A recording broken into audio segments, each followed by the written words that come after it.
Welcome back, you guys. This is a recap of my Week 15 picks for the 2017-2018 NFL season. TJ Armor for you on YouTube or the underscore for you on Twitter. This is your first time on my channel. Please click that subscribe button and come back each and every week for more of my recap of the week picks and my upcoming picks coming up for the week ahead. Let's recap our Thursday night game. It was the Denver Broncos over the Indianapolis Colts, 25-13. Trevor Siemian started, but he suffered a shoulder injury and he's done for the season. Brock Osweiler threw for 2 touchdowns. So a great win for the Denver Broncos, who's not going to be such a bad team after all with a 5-9 record. Yeah, still, but better than the losers past couple games after that. All right, we had 2 Saturday games. I told you to take the Bears over the Lions, but that did not happen. Lions over the Bears. Oh my, 20-10. Yeah, so the Lions still alive in the NFC wild card because they're not able to get the NFC North because the Minnesota Vikings did what they had to do yesterday to win the North. And yeah, Lions still alive. Lost 2 Saturday games, unfortunately, because I had the Chargers over the Chiefs. That did not happen. It was the Chiefs over the Chargers. They are leading in the AFC West by 1 game.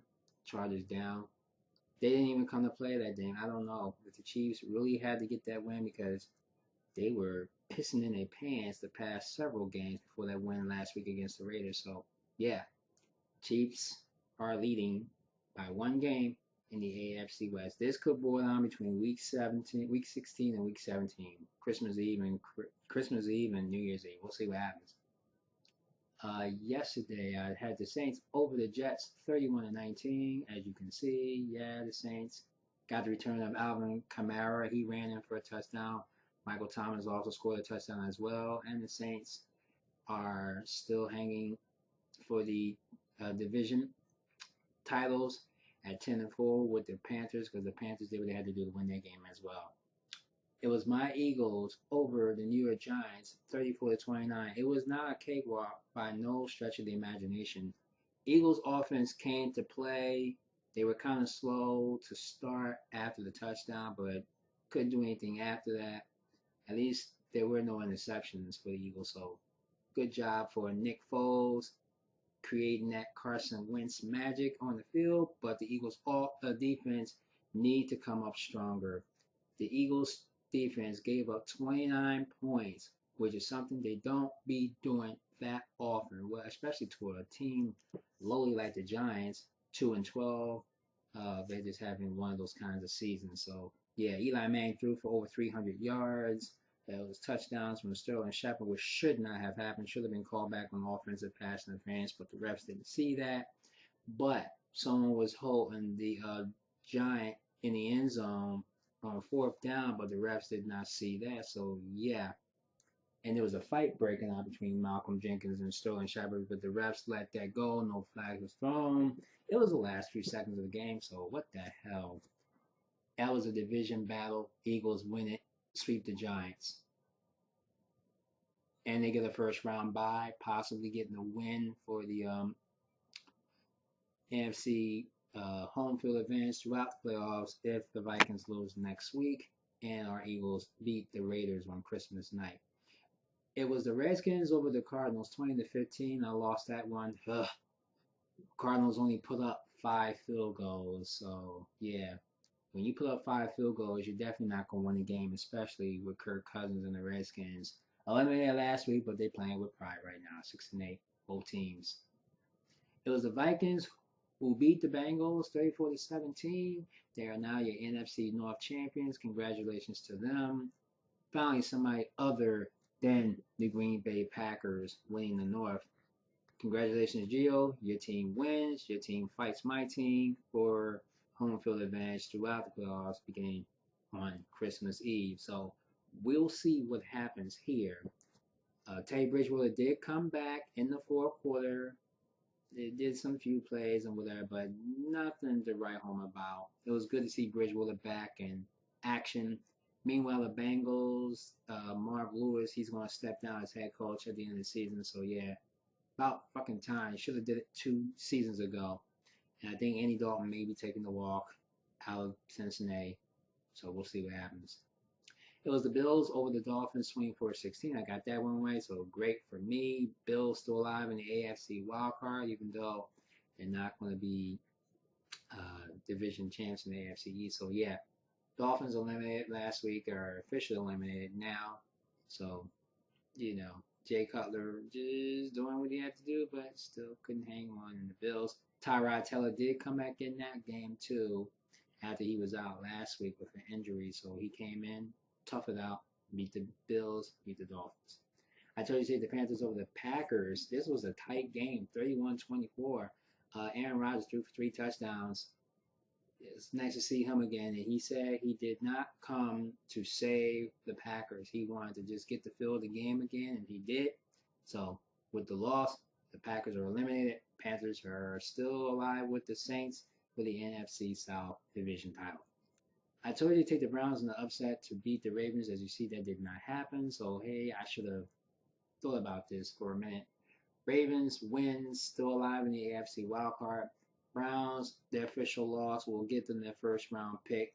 No mistakes. Get the first round pick in that Oklahoma City quarterback or something like that. I see that happening too. So, yeah, Ravens wins. Cleveland gets the first round pick, the number 1 pick. I tried to take the Jaguars over the Texans, but I did not think it would be a blowout. 45-7. Jaguars beat the Texans. Oh, baby. Blake Bortles is a superstar this season. Jacksonville winning the AFC South for the first time since 2008. Congratulations to Jacksonville. Doing it for Jacksonville and Tom Coughlin as their vice president and general manager there. So, yeah. Texans, lowly, they had a tough season, even with the loss of Deshaun Watson. So, yeah, Jaguars, moving on. I told you to take the Seahawks over the Rams. I did not expect this. The Rams just scored early and often to that loss to my Eagles last week. They put up 42-point burger of their own after losing to the Eagles 43 points last week to their 35. They put 42 points up to their division rival Seahawks.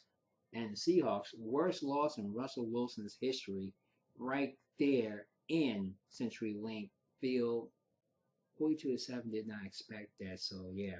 Rams leading the NFC West by 2 games, and they have a chance to clinch it with a win next week. So, yeah, I think the Rams are going to take the NFC West. No way the Seahawks are going to catch up. And another barn burner, the Steelers, who should have kicked a field goal with seconds remaining, no timeouts. They chose to go for a slant pass, and the pass was picked off in the end zone by the Patriots. Patriots pull it off in a 27-24 win, which should not have been. Antonio Brown hurt his quad. He was sent to the hospital. No reports on how injured that calf is. So I'll let you know when me and Reese who will be back with me tomorrow night, will find out the extent of his injury. Probably he won't be playing this weekend, so it's going to hurt the Steelers' chances at an AFC home field advantage throughout the playoffs. Meanwhile, Gronkowski had a touchdown and a 2-point conversion when all this took place. Juju Shyster ran for 71 yards on a screen pass. And that's when the floodgates opened for the Steelers, and they failed to tie the game instead of taking the overtime. Greedy, Mike Tomlin. You have to do the right thing. Jesse James' pass that should have been a touchdown was not a touchdown because he didn't have complete control of the ball. It was an incomplete pass, so it was a good call, a tough call. The refs had to make that call, so yeah. 11-3. This could go down to week 17. This could go down to week 17, definitely. And I told you to take the 49ers over the Titans 25-23. This was a good game to watch. 49ers' third straight win in a row. Jimmy Garoppolo, their future quarterback, future for the 49ers, looking bright. Robbie Gould had 6 field goals in that win. Congratulations to them. And then Sunday Night Football was the Cowboys over the Raiders 20-17. Cowboys are still alive in the NFC wild card. Now with Zeke Elliott coming back, they hope to get help. Let's hope that doesn't be the case, because I think the Cowboys could win their last 2 games. Not that I'm saying that the Eagles might not bring their starters in that game against the Cowboys on New Year's Eve, but we've seen some crazy things happen. Maybe even Zeke, he'll be ready next week, but will he be ready for Philadelphia? We'll see. Raiders lost, eliminates them officially in the AFC playoffs. So, yeah, Cowboys win, Raiders are out. And we'll see what happens on tonight, Monday Night Football against Atlanta Falcons and the Tampa Bay Buccaneers, which I have the Falcons winning this game. Too much Julio, too much Ryan. I think Tevin Coleman, he may not even play because of a concussion, so he's likely not going to play in this game. I might be wrong, but correct me if I am, but I don't think he's going to play. So, yeah, Falcons going to be 1 down, but Devontae Freeman, he will be playing. So, yeah, Falcons should be an easy win for the Buccaneers because Winston, and this is the division game, by the way. Winston and Coder, the coach, not on the same page, and this could be a track game. So we'll see what happens on Monday Night Football. So those are my recap of my Week 15 picks. Did you pick these picks? I went 12-4 in this particular pool, but did good in other pools. Post your comments. Let me know what you think about what Week 15 was and what you think about Week 16 coming up. I'm TJ Harman for your YouTube, over _ for your Twitter. Follow me here, as well as check me out on my YouTube Prognosticators Facebook page. The links is down below, and check out my YouTube Prognosticators YouTube page. Their links are also down below. I will see you guys right back here tomorrow night with Reach Flow joining me via phone. And if you like the video, click the like button. Thanks for watching, and I'll see you guys tomorrow right here. Till then, talk with you guys later.